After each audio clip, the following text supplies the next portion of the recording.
Lo tau gak alat hacking terkecil di dunia? Apa Ya tuh? kan? Yang pertama tuh ada Flipper Zero namanya mas, ya kan? Itu adalah sebuah ya. Jadi Flipper Zero ini adalah sebuah alat yang berbentuk seperti Tamagotchi kecil, tapi dia tuh bisa menjadi alat hacking yang luar biasa gitu ya Son ya? Dia bisa nangkep sinyal apapun, banyak sinyal dan itu disimpan. Sesimpel kayak di rumah sinyal remote, infrared gitu kan, itu bisa direkam. Jadi ketika misalnya kita ngeklik tombol, dia ngerekam, kita bisa nyimpen. Jadi ini tuh di beberapa negara udah di-ban karena kasus pencurian mobil, tapi sebenarnya cuma kena di mobil-mobil yang zaman-zaman yang udah tua. Yang udah tua ya. Jadi di mobil yang zaman sekarang sih udah nggak kena gitu. Tapi kalau mobil-mobil zaman dulu tuh masih kena, masih ketangkep sinyalnya.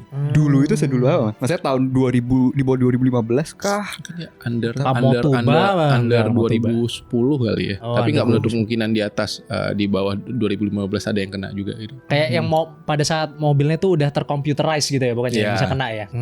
Iya. Soalnya ini banyak banget ya, bisa apa ngeklon RFID, ngeklon Iya. infrared ya kan. Sesimpel misalnya masuk komplek kan pakai kartu aksesnya itu bisa diklon di sini, kartu itu Oh, bisa iya, diklon di sini. juga. Ngegangguin orang di sekitar kita juga bisa. Coba. Nanti dihajar sama notif-notif gitu. Jadi kayak di spam pakai notif Iya, gitu ya. notif-notif gitu. Tok. Jadi HP yang di sekitar ini apapun itu Apple atau Android kena semuanya. Dan Dan gitu ya. dia aplikasi suatu alat yang bisa tetap dimodifikasi terus ditambah-tambahin gitu. Wah, gila banget ya.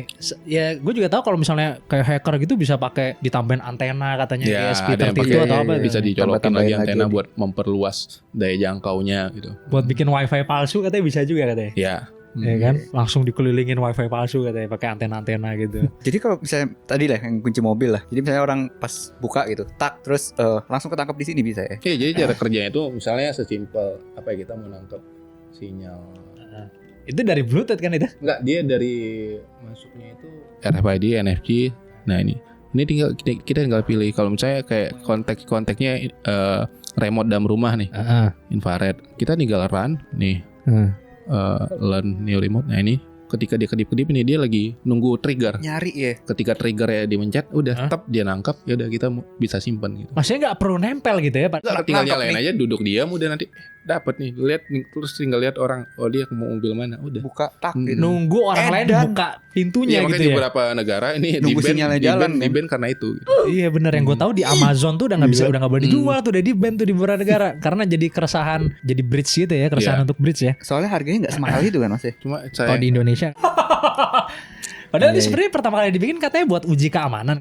ya apapun segala sesuatu sama kayak internet ketika Tangan orang dibuka jahat. akan digunakan dengan segala macam kan.